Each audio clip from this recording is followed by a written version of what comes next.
اتحاد رجال الأعمال العرب بالتعاون مع جمعية رجال الأعمال الأردنيين ملتقى مجتمع الأعمال العربي السادس عشر في منطقة البحر الميت، والذي جاء تحت عنوان نحو شراكات عربية تكاملية وبرعاية ملكية سامية وبمشاركة عربية ودولية واسعة. إلى التفاصيل.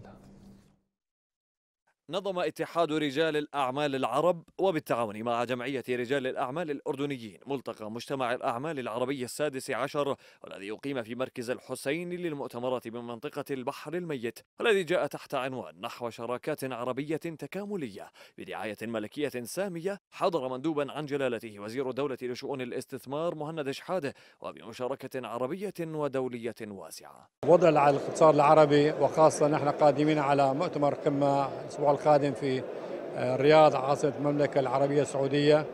المؤتمرون هنا سيسلون توصياتهم إلى الملوك والرؤساء العرب في الرياض بعد انتهاء المؤتمر غدا إن شاء الله، بما يحقق يوما ما للمواطن العربي عيشا كريما في استثمارات عربية متكاملة. دعي للقمة السادسة عشرة قبل انعقادها كافة القطاعات للأعمال العربية، كما واستضاف الملتقى أبرز الشخصيات الريادية في مجال الاستثمار والعقار والاتصالات وغيرها من المجالات الاقتصادية. وحضر حشد من الشخصيات المرموقة محليا وعربيا اجتمعوا في البحر الميت لتقييم الوضع الاقتصادي في الوطن العربي أولا، والعمل على استشراف العلاقات الاقتصادية العربية مع التكتلات الاقتصادية العالمية.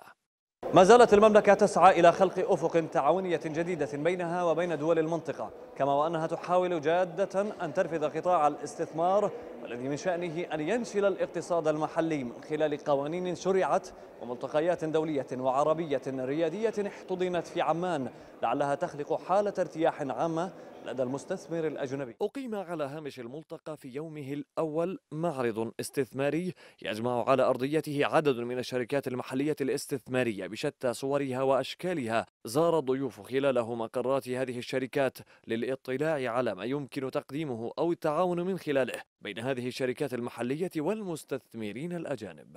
هذا ملتقى هام جدا، ينظر فيه رجال الأعمال العرب إلى مستقبل الشراكات العربية والعربية الإقليمية كذلك.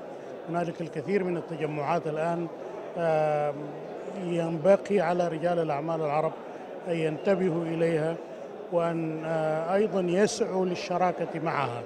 مراقبون قالوا أن التوقيت الذي نظم فيه الملتقى مهم وحساس، إذ يأمل محللون وسياسيون أن يخرج الاتحاد والجمعية بتوصيات مهمة يتم تمريرها لقمة الزعماء العرب التي ستعقد نهاية الشهر الجاري.